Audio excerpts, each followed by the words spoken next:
بسم اللہ الرحمن الرحیم۔ السلام علیکم ورحمۃ اللہ وبرکاتہ۔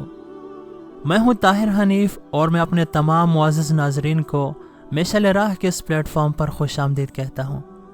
اللہ کے ولی اور خاص بندے بادشاہوں کے تحفے تحائف قبول نہیں کرتے، کیونکہ ایک تو انہیں دنیا کی ہرس نہیں ہوتی اور دوسرے وہ دیکھ رہے ہوتے ہیں کہ ان لوگوں نے یہ دولت لوگوں کا خون چوس چوس کر جمع کی ہے۔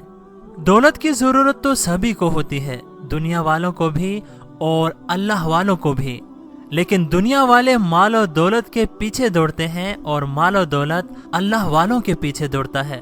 مال و دولت کی مثال سائے کی سی ہے۔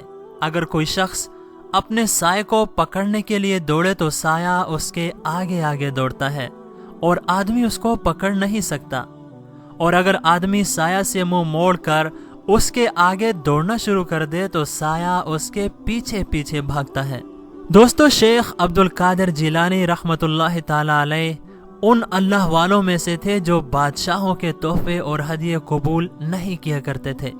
ایک مرتبہ خلیفہ وقت نے انہیں دیناروں کے 10 بستے پیش کیے، لیکن شیخ صاحب نے حسب معمول انہیں قبول کرنے سے انکار کر دیا۔ خلیفہ نے اصرار کیا لیکن آپ نے پھر بھی قبول نہ کیے۔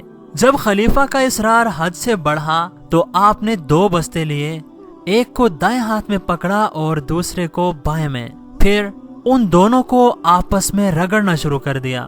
دیکھنے والوں نے دیکھا کہ اشرفیوں سے خون رس رس کر زمین پر گرنے لگا۔ آپ نے خلیفہ کو مخاطب کر کے فرمایا، تمہیں شرم آنی چاہیے، بغداد کے لوگوں کا خون پیتا ہے اور اسے جمع کر کے میرے پاس لاتا ہے۔ خلیفہ نہایت شرمندہ ہوا اور وہ دینار واپس لے گیا۔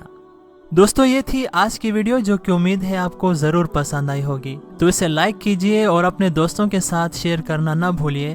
ہم آپ کے ساتھ ملیں گے ایک اور نہایت ہی خوبصورت ویڈیو کے ساتھ۔ تب تک اپنا خیال رکھیے گا اور ہمیں دعاؤں میں یاد رکھیے گا۔ اللہ حافظ۔